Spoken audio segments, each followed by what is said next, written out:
Assalamualaikum warahmatullahi wabarakatuh. Di video kali ini, saya akan menjelaskan materi tentang analisis teoretis konsep dasar PAUD. Apa itu PAUD? Pengertian pendidikan anak usia dini atau PAUD. Pendidikan anak usia dini atau PAUD adalah jenjang pendidikan sebelum jenjang pendidikan dasar yang merupakan suatu upaya pembinaan yang ditujukan bagi anak sejak lahir sampai dengan usia 6 tahun yang dilakukan melalui pemberian rangsangan pendidikan untuk membantu pertumbuhan dan perkembangan jasmani dan rohani agar anak memiliki kesiapan dalam memasuki pendidikan lebih lanjut yang diselenggarakan pada jalur formal, non-formal, dan informal. Definisi PAUD, pendidikan anak usia dini atau PAUD adalah lembaga pendidikan yang bertujuan untuk mengembangkan kemampuan anak usia dini. Di PAUD, anak-anak bisa belajar dan bermain. Anak-anak diajarkan untuk mengeksplorasi kemampuannya, belajar beradaptasi dengan lingkungan, dan berinteraksi dengan teman-teman. Pendidikan anak usia dini juga dimaksudkan untuk mempersiapkan anak untuk memasuki jenjang pendidikan yang lebih tinggi, yaitu sekolah dasar. Teori PAUD berdasarkan para ahli. Pertama, mengenai teori Vygotsky. Konstruktivisme sosial yang dikembangkan oleh Vygotsky adalah bahwa belajar bagi anak dilakukan dalam interaksi dengan lingkungan sosial maupun lingkungan fisik. Inti konstruktivisme Vygotsky adalah interaksi antara aspek internal dan eksternal yang penekanannya pada lingkungan sosial dalam belajar. Konstruktivisme adalah suatu teori belajar yang mempunyai suatu pedoman dalam filosofi dan antropologi sebaik psikologi. Vygotsky memandang bahwa kognitif anak berkembang melalui interaksi sosial. Anak mengalami interaksi dengan orang yang lebih tahu. Berhubungan dengan proses pembentukan pengetahuan, Vygotsky mengemukakan konsep ZPD atau Zone of Proximal Development sebagai kapasitas potensial belajar anak yang dapat berwujud melalui bantuan orang dewasa atau orang yang lebih terampil. Kedua, mengenai teori Piaget. Piaget memandang bahwa perkembangan kognitif itu dibangun melalui tindakan yang termotivasi dengan sendirinya terhadap lingkungan. Jadi, bukan sebagai pemunculan pengetahuan dan kemampuan bawaan. Selain itu, Piaget juga mengemukakan bahwa perkembangan kognitif terjadi secara bertahap-tahap dan dicirikan dengan gaya berpikir yang berbeda-beda. 1. Tahap sensori motorik usia 0 sampai 2 tahun. 2. Tahap praoperasional usia 2 sampai 7 tahun. 3. Tahap operasional konkret usia 7 sampai 11 tahun. 4. Tahap operasional formal usia 11 tahun sampai dewasa. Sejarah PAUD di Indonesia.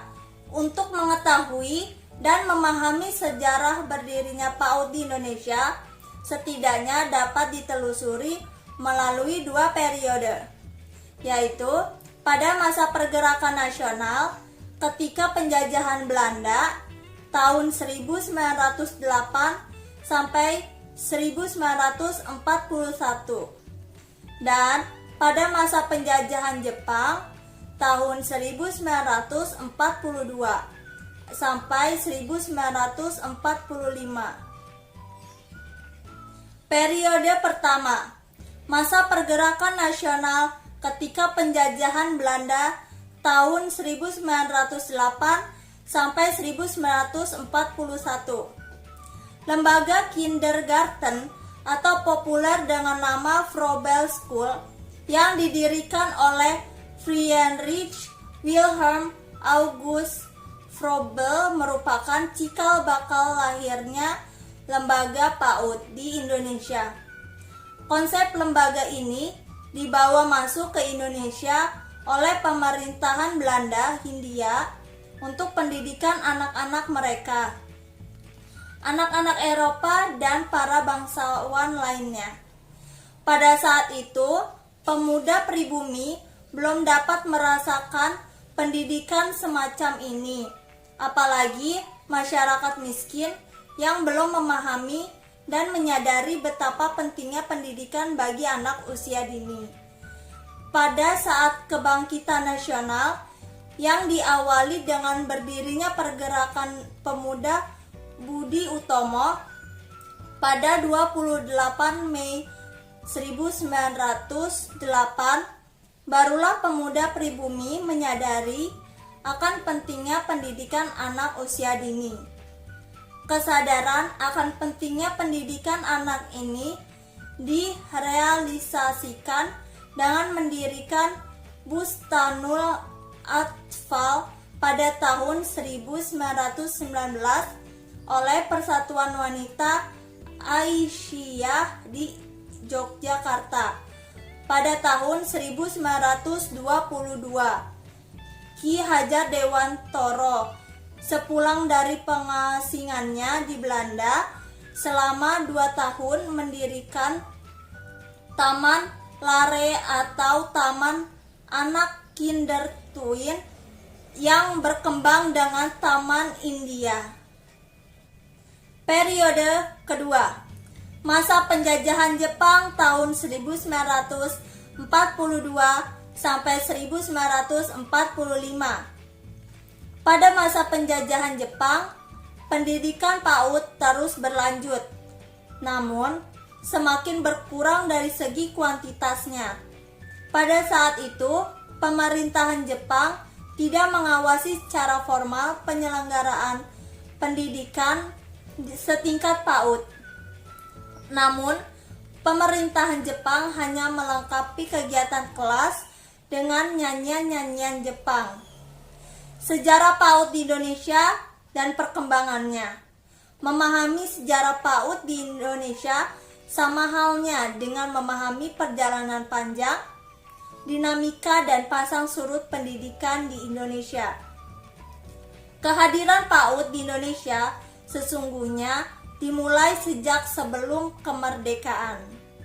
Pada masa ini, setidaknya dapat ditelusuri melalui 2 periode, yaitu pada masa pergerakan nasional pada penjajahan Belanda tahun 1908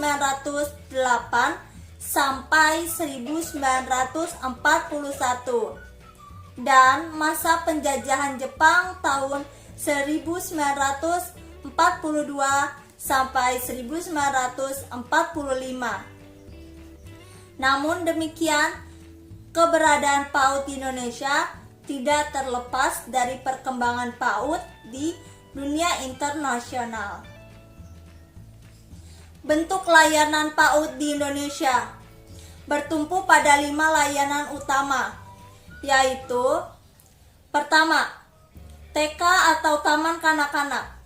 TK atau Taman Kanak-kanak adalah bentuk satuan PAUD yang menyelenggarakan program bagi anak usia 4 sampai dengan 6 tahun secara lebih terstruktur.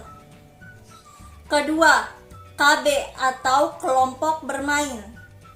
KB atau kelompok bermain adalah bentuk satuan PAUD yang menyelenggarakan program bagi anak usia 2 sampai dengan 4 tahun dengan toleransi sampai dengan 6 tahun. Jika di tempat tersebut belum tersedia layanan TK. Ketiga, TPA atau Taman Penitipan Anak. TPA atau Taman Penitipan Anak adalah bentuk satuan PAUD yang menyelenggarakan program pendidikan dan pengasuhan bagi anak usia 3 bulan sampai dengan 6 tahun. Keempat, SPS atau Satuan PAUD Sejenis. SPS atau Satuan PAUD Sejenis adalah bentuk-bentuk layanan PAUD lainnya yang menyelenggarakannya dapat diintegrasikan dengan berbagai layanan anak usia dini yang ada di masyarakat seperti Posyandu atau Pos Pelayanan Terpadu, BKB atau Bina Keluarga Balita, TPQ atau Taman Pendidikan Al-Quran, TAPAS atau Pendidikan Anak Soleh, SPAS atau Sanggar Pendidikan Anak Soleh, Bina Ana Prasa, PAK atau Pembinaan Anak Kristen, BIA atau Bina Iman Anak Katolik, dan semua layanan anak usia dini yang berada di bawah binaan lembaga agama lainnya, serta semua kelompok layanan anak usia dini yang berada di bawah binaan organisasi wanita atau organisasi masyarakatan. Salah satu bentuk program SPS adalah Pos PAUD, yaitu program PAUD yang diintegrasikan dengan layanan Posyandu dan BKB. Kelima, PBK atau PAUD berbasis keluarga. PBK atau PAUD berbasis keluarga adalah bentuk layanan PAUD yang diselenggarakan di keluarga. Fasilitasi PAUD berbasis keluarga dapat dilakukan melalui program pendidikan keorangtuaan atau parenting education. Setiap satuan PAUD berkewajiban menyelenggarakan program parenting yang diselenggarakan di satuan PAUD yang dibinanya dengan tujuan keselarasan dan kesinambungan program antara perlakuan anak di satuan PAUD dan di rumah. Integrasi antara layanan PAUD di lembaga pendidikan dan keluarga. Pertama, integrasi antara layanan PAUD di lembaga pendidikan. Layanan pendidikan sebagai layanan dasar yang diselenggarakan di satuan PAUD untuk mengembangkan berbagai potensi anak yang mencakup nilai-nilai agama dan moral, fisik motorik, kognitif, bahasa, sosial emosional, dan seni. Penyelenggaraan layanan pendidikan mengacu pada standar nasional PAUD, kurikulum 2013, PAUD dan acuan lainnya yang dikeluarkan oleh Kementerian Pendidikan dan Kebudayaan. Kedua, integrasi antara layanan PAUD di lembaga keluarga. Semua anak mendapat perhatian yang sama, sesuai dengan kebutuhan dan kondisinya. Keterlibatan orang tua di dalam kelas misalnya membantu menata lingkungan main, membuat media pembelajaran, dan menjadi model profesi sesuai dengan tema pembelajaran. Keterlibatan orang tua dalam menyediakan program makan bersama secara bergilir sesuai rekomendasi ahli gizi tentang penyediaan menu makanan dengan pemenuhan gizi seimbang.